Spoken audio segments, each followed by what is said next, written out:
ఈ రోజు మా ఆయన టీవీ చూస్తూ వారం క్రితం ఇదే సారీ, ఈ రోజు ఇదే సారీ, చూసే వాళ్ళు కనిపెట్టేస్తారని కామన్ సెన్స్ కూడా లేదు వీళ్ళకి అంటున్నారు. ఈ రోజు నేను కట్టుకున్న చీర కలర్ కళ్ళు మూసుకొని చెప్పండి అంటే గుర్తుండదు, కానీ వారం ముందు టీవీలో కట్టుకున్న చీరని బాగా అబ్జర్వ్ చేసినట్టున్నారే. చాలా ఖాళీగా ఉన్నట్టున్నారు, కానీ ఇవిగో వాటర్ బాటిల్స్ లో నీళ్ళని నింపి ఫ్రిడ్జ్ లో పెట్టండి అన్నాను. ఇంతలో కాలింగ్ బెల్ సౌండ్ వినిపించింది. మా ఆయన వెళ్లి డోర్ తీశారు. కొరియర్ చేతికిచ్చి సార్ క్యాష్ ఆన్ డెలివరీ అన్నాడు. మా ఆయన ఎంత అన్నారు. 2000 సార్ అన్నాడు. ఏం ఆర్డర్ పెట్టావు? 2000 అంటే డబ్బులు ఏమైనా చెట్టుకు కాస్తున్నాయా ఏంటి అన్నారు అరుస్తూ.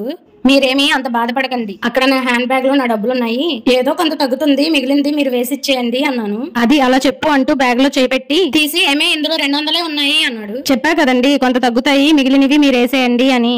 ఏంటి 2000కి 200 ఇచ్చి 1800 నేను వెయ్యాలా అన్నారు. మరి ఆన్లైన్ లో 2 నెలల నుంచి చూస్తున్నాను ఆ చీరని, నాకు నచ్చింది తీసివ్వండి అంటే తీసిస్తారా, అందుకే ఆర్డర్ డైరెక్ట్ గా ఇంటికి పెట్టి ఇలా సెట్ చేశాను అన్నాను. మీకు ఈ వీడియో నచ్చితే మన ఛానల్ ని సబ్స్క్రైబ్ చేసుకోండి. Thank you.